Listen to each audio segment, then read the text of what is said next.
I need to ask Yes. you about self-defense. So in Sweden, for example, most martial arts gym, they will say that when you train with us, you will learn discipline, you will be physically stronger, and you will learn self-defense. So it's like one part, but you kind of change the whole game with the reality-based self-defense. And if someone has that feeling that you had, fear of physical confrontation, and he wants to learn how to deal with this, what would you do? Because there's not that many instructors that have spent 10 years in Coventry in the doors.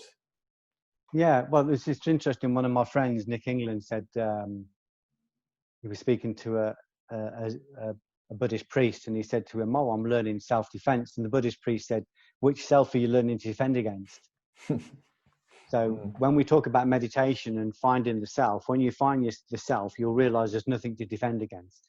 So the metaphysical self-defense, the spiritual. Yeah, so it's metaphysical. In the practical self-defense, I would say read Watch My Back, because Watch My Back is a very brutally honest kind of telling of what practicality is, what efficacy is. Not many people want to hear it even today, because they don't want to hear that the art they're doing might be good for recreation, it might be good for art and for fitness and all the rest of it, but it probably isn't that great for self-defense. If it's not teaching preemption, then it's unlikely to be right for practical, consistent self-defense. What works consistently in a physical self-defense situation is being able to understand the rules, understand the Dharma, and if you can't avoid a situation and you can't escape a situation and you can't talk a situation down, then preemption is the only consistently effective technique. Most martial arts don't want to teach that because they're worried about offense. But look at history, look at Musashi. Musashi only worked on preemption. He had 3 levels of preemption.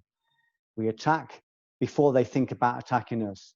We attack as the thought of attacking us rises. We attack as they twitch. That's the last resort.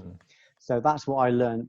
That's what I was taught by an environment of violence, that preemption is the only constant. But the ultimate lesson from working as a bouncer was not that preemption is the only constant. It was coming before that and preempting the belief that there was someone to defend against. So get rid of the monsters from your own head and they won't appear in the world around you. Yeah. If you want a really honest self-defense situation, you will not do any better than Western boxing. Judo as a backup system, but Western boxing, because it is offensive, it's weaned on the knockout, it'll cost you tuppence to train in, there'll be no cues there. People don't go to Western boxing because it is so brutally effective. They know that they're going to have to do quite a lot of burnt sacrifice to get the skills, but it's if I could only choose one physical art, it would be Western boxing. If I could choose 2, it would be boxing and judo, or boxing and jiu-jitsu, or boxing and wrestling, but specifically judo, because judo is very good in the tachiwaza, the standing, very good in the niwaza, which is the groundwork, but it's also got the missing link, which is the transition between the two. So not Brazilian jiu-jitsu, you would prefer judo? I think Brazilian jiu-jitsu, when it comes to the groundwork, it probably isn't a better system in the world. But judo, what I like about judo is they give you the option of being able to take someone over and debilitate them just with the throw. And also, obviously, your groundwork is only as good as your transition. So you've got to be able to transcend from the throw to the ground. So a good will be able to take you over and land on you in such a way that you are completely debilitated. And then the groundwork is, obviously lots of systems work just on the ground, but that's the last place you want to be in a kind of real fight situation, because, having experienced a lot of violence, you're very rarely fighting against one person, very rarely. You always presume that everybody's carrying a weapon. A lot of the people we fought against were biters who would take body parts off. So everything changes when you allow weapons to come into it. And also, of course, you stood in front of a gangster and he'll say, I don't care whether you a first dan, a second dan, I don't care whether you're desperate, Dan. He said, I don't care whether you beat me tonight. I'm going to come and find out where you live, and I'm going to shoot your wife, and I'm going to shoot your kids. You make your technique work when you've got that kind of threat in front of you. It's a different environment. Yeah. So, as you know, I love all of the different arts, and I've trained in most of them. So I wouldn't be critical towards any of them. But what I would say is find out for yourself. Yeah. Go and stand in a security job or a nightclub, or, look at Jesse Glover. Read Jesse Glover.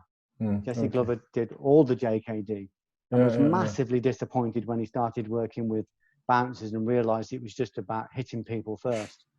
But he shouldn't have been disappointed, because he's found the truth. All the other stuff is beautiful, but if you want to be able to survive a real situation, learn to hit hard. Yeah, exactly. Do you still train something at home, or? I do my own personal training. My training is all internal really now, but I still do physical stuff. I still do some weights. I still do some running. I still do. But do you hit the bags, or? Yeah, a little bit of bag, but mostly not. It's not about the violence with that anymore. It's just about the exchange of energy. I feel God through hitting the bag. Yeah. That pure exchange. That that when you get that kind of impact, it's very beautiful. Yeah.